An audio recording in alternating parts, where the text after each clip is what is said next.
In this video recipe, I will show you how to make an easy, rich, and delicious beef gravy from scratch. I'm Tess, and tonight I'm making some homemade beef gravy to go with my roast beef, mashed potatoes, and vegetables. So let's get started.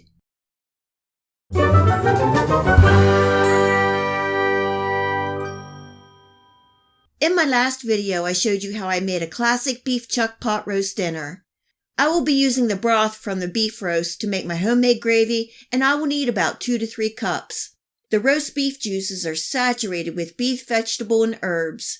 Lots of flavor.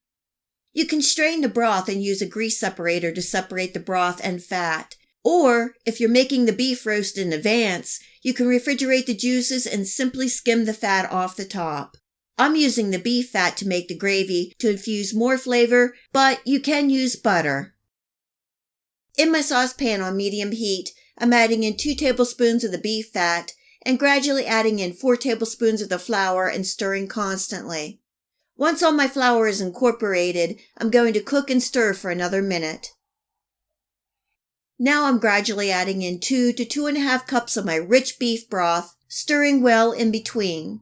As the gravy comes up to a low simmer, it will start to thicken. Keep gradually adding in the beef broth, and you may need to add more later to reach the gravy consistency that you like.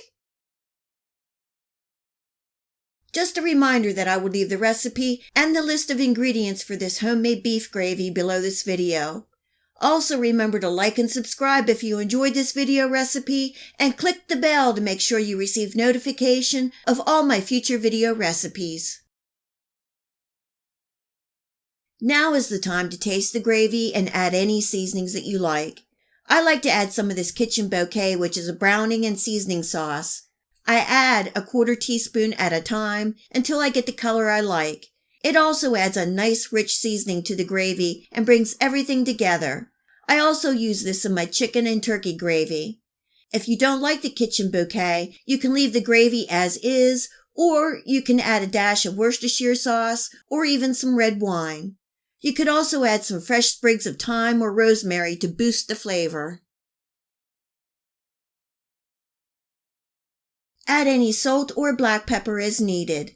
Keep the gravy at a very low simmer and let it cook for about 5 to 10 minutes so all those flavors marry together and the gravy thickens to a nice consistency.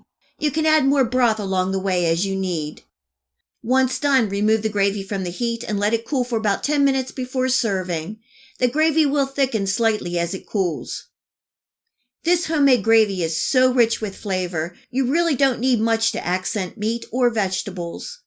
I'm serving tonight over some fluffy, creamy mashed potatoes, delicious, moist, fall-apart roast beef, and some tender roasted vegetables. A truly delicious and comforting meal. It doesn't get much better than this.